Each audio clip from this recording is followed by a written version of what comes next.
হ্যাঁ ভাই, আমি মা ভক্ত, মায়ের গোলাম। আমিও দেখতে চাই কে কে মাকে ভালোবাসেন। কমেন্টে শুধু মা লিখে যাবে। মাগো তোমার মতো নাই না কে।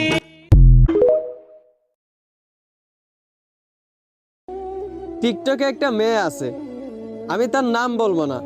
সে তার গায়ে ছেলেদের গেঞ্জি এবং ছেলেদের প্যান্ট পরা ক্যামেরার সামনে আইসা বলে যে আল্লাহ, তুমি মেয়েদেরকে দুনিয়াতে বরকত হিসাবে পাঠাইছো, কিন্তু আমি মেয়ে হয়ে জন্ম নিয়ে খুশি নাই আল্লাহ। এমন এক দেশে বসবাস করি আমি, যেই দেশে 2 দিনে 17টা মেয়ে দর্শন হয়। তো আমি বলি কি আপু, তুমি ঠিকই বলছো, মেয়েদেরকে আল্লাহ দুনিয়াতে বরকত হিসাবেই পাঠাইছেন, কিন্তু ছেলেদের মতো শার্ট প্যান্ট পরা রাস্তাঘাটে ঘোরার জন্য না। আর তুমি মেয়ে হয়ে খুশি হইবা কেমনে? তুমি তো মেয়ে হয়ে ছেলেদের মতো শার্ট প্যান্ট পরা ঘোরাফেরা করতে মজা পাও, তো তুমি মেয়ে হয়ে খুশি হইবা কেমনে? আর এই দেশে দর্শন হবেই না কেন?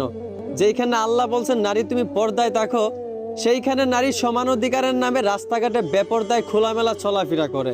মেয়েদেরকে আল্লাহ বরকত হিসাবে পাঠাইছেন, বরকত হয়েই থাকো। ছেলেদের মতো রাস্তাঘাটে শার্ট প্যান্ট পরে চলাফেরা কইরো না।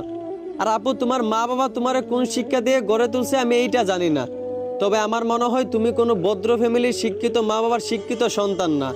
কারণ তুমি যদি কোনো শিক্ষিত মা বাবার শিক্ষিত সন্তান হইতা, তাহলে একজন মুসলমান হওয়ার সত্ত্বেও রাস্তাঘাটে বেপরদায় ছেলেদের মতো শার্ট প্যান্ট পরে চলাফেরা করতা না।